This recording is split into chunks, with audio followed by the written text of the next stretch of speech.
હાવણી લેવા જવાય, કચરો લેવા ન જવાય. હાવણી લેવા જવાની હોય, કચરા લેવાના કોઈ પ્લાનિંગ હોય નહીં. કોઈ દુકાન જઈને કીધું કે 250 ગ્રામ કચરો આપો, એમ એ એની મેળે આવે.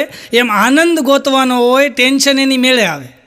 અમારા પ્રફુલ્લ શેઠ બેઠા હતા દુકાનના ઓટે સવારના પોરમાં અગરબત્તી કરીને. એમાં એક ચોર દોડતો આવ્યો, વાહે 4 પોલીસવાળા દોડતા આવતા હતા. એ શેઠ બેઠા તેના કાનમાં ઓલા ચોરે એટલું આવીને કીધું કે કાંઈ કહેતા નહીં, એમ કરીને એ વયો ગયો. અને પોલીસવાળાએ જે હતા ને એણે શેઠને પૂછ્યું કે એ તમને શું કહીને ગયો? ઓલો કે કાંઈ કહેતા નહીં. એમ નહીં, હું કહીને ગયો કયો? એ કે કાંઈ કહેતા નહીં, તમે ફિટ થઈ જાઓ હોય કે. પણ શેઠ કે મને એમ કહીને ગયો કાંઈ કહેતા નહીં કે. અને એને લઈ ગયા પોલીસ સ્ટેશન. બોલો ઉપાધિ આવી કે નહીં હાથે કરી. એમ હાવણી લેવા જવાની હોય, કચરો લેવા જવાનો ન હોય. ઉપાધિ ગમે ત્યાંથી આવે. હમણાં તો એક શેઠ દુકાન આવ્યા ને, શેઠ દુકાન આવીને એના માણસોને કહે કે આપણે દુકાન ચોખ્ખી રાખવી હોય તો શું કરવું જોઈએ? તો એના માણસો એની જેવા જોઈએ ને કે શેઠ તો ઘરે રહેવાય. દુકાન ચોખ્ખી રહી છે, ઘરે રહીને. હમણાં હું એક હોટલમાં જમવા ગયો ને તો ઓલો સૂપ દઈ જાય. તમને ખબર હોટલમાં પેલા સૂપ દઈ જાય. સૂપ દઈ ગયો ને ઓલો, તો હું સૂપ પીતો હતો તો અંદરથી રૂમાલ નીકળ્યો.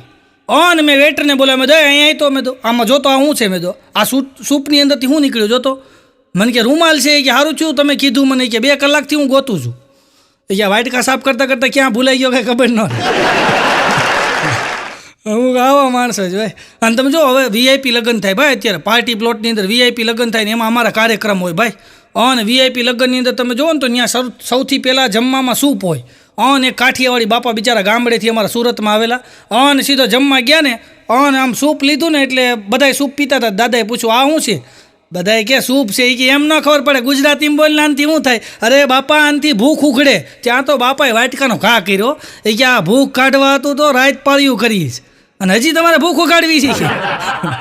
એટલે કીધું દાદા એવું નથી, જમાનો મોડર્ન આવી ગયો, જમાનો બદલી ગયો. મને કે કાંઈ બદલ્યો નથી, ઊંધું થઈ ગયું. મેં તું કાં? અરે મને કે આ બધું ઊંધું થઈ ગયું. કે આ અત્યારની પ્રજા છે ને ઊંધી થઈ કે. મેં થયું હું? અરે મને કે પહેલાં અમારા સમયમાં કે લુગડા ફાટી જાય ને તો અમે હાંધીને પહેરતા. કે અમારા સમયમાં અમે લુગડા ફાટી જાય હાંધીને પહેરતા. અત્યારની પ્રજા છે ને કે લુગડા નવા હોય ને ફાડીને પહેરે છે.